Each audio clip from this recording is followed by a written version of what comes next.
जय गुरुदेव। आइए सुनते हैं अखंड ज्योति पत्रिका से जीवन में त्याग की प्रतिष्ठा ही मोक्ष। मोक्ष क्या है? मुक्ति क्या है? यह प्रश्न हर भारतीय संस्कृति के पक्षधर मानव के मन में सहज ही उठता रहा है।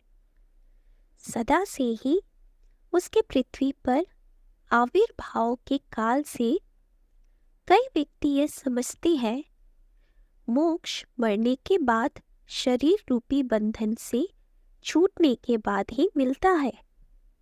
इसके लिए वे दान पुण्य आदि अनेकानेक कृत्य करते भी देखे जाते हैं, किंतु क्या वास्तविक मोक्ष इससे ही मिल जाता है? ऋषियों की दृष्टि से देखें तो यह एक ऐसी विधा है जिसका अंत चक्षुओं से साक्षात्कार कर समझना होगा। ऋषि मनीषा कहती है कि जो मोह का क्षय करे वही मोक्ष है।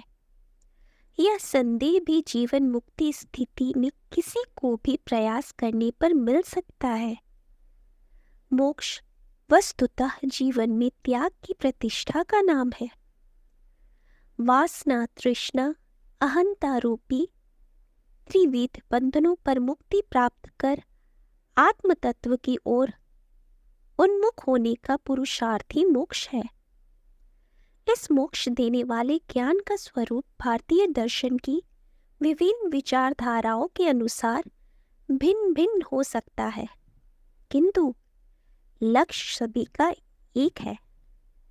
जीव को बंधनों से मुक्त करना। वस्तुतः मानव जीवन मिला ही इसलिए है कि हर व्यक्ति इस परम पुरुषार्थ, जिसे निर्वाण मुक्त या अपवर्ग कुछ भी नाम दे दे, के लिए कर्म कर व परम तत्व की प्राप्ति हेतु इस सुयोग को सार्थक बनाए। मोक्ष प्राप्ति हेतु किए जाने वाले इस कर्म को यदि जीवन जीने की कला कहा जाए तो अतियुक्ति नहीं कहना चाहिए। गीता में योगेश्वर कृष्ण इस कला का, जिसमें बंधन मुक्ति या मोक्ष प्राप्ति का संदेश दिया गया है, बड़ा ही सुंदर शिक्षण धनंजय को देते हैं। मोक्ष को गीताकार जीवन के एक सकारात्मक पक्ष के रूप में लेता है। कर्म करते हुए वह उन्हें मन से परम सत्ता को अर्पण करते हुए यदि कोई पुरुषार्थ करता है तो वह मोक्ष इस जीवन में ही पा लेता है। कर्म करते हुए व्यक्ति को अनेकानेक बंधनों को काटना पड़ता है, जिनमें लोभ प्रधान, मोह प्रधान व अहम प्रधान ये तीन प्रमुख है। बंधन सदा दुष्प्रवृत्तियों के लिए ही होती है। इनसे छुटकारा पा लेना, ज्ञान द्वारा भव बंधनों से मुक्ति पा लेना ही मोक्ष है।